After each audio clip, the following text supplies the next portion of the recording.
Hai teman-teman, ini merupakan sinopsis cerita kita hari ini, cerita mengenai jin hutan ya teman-teman, yang menyerupai manusia dan menyesatkan mangsanya. Cerita ini datangnya daripada Razak. Saya bagi sinopsis saja. Suatu petang, Razak dan kumpulannya sedang melakukan kerja-kerja pemetaan di pinggir hutan simpan.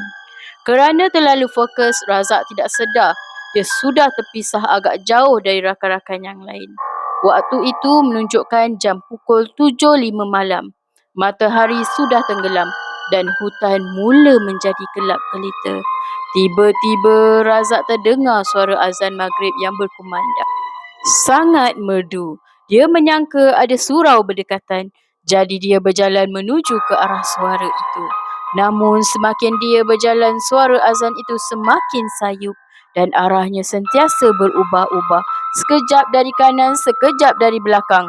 Razak mula rasa tidak sedap hati. Dalam kekalutan itu, Razak nampak salah seorang rakan sekerjanya, Samad, sedang berdiri di bawah sebatang pokok besar membelakanginya. Samad, kau buat apa dekat sini? Penat aku cari, kata Razak lega. Samad itu tidak berpaling. Dia cuma menjawab pendek dengan suara yang sedikit garau. Mari ikut aku Razak, jalan keluar. Sini, budak-budak lain dah tunggu dekat depan. Teman-teman, kalau nak tahu apa yang terjadi kepada Razak ataupun betulkah itu Samad, nantikan video saya selepas ini. Jangan lupa subscribe, like dan share. Bye. Supaya anda semua tahu bila saya upload video yang penuh.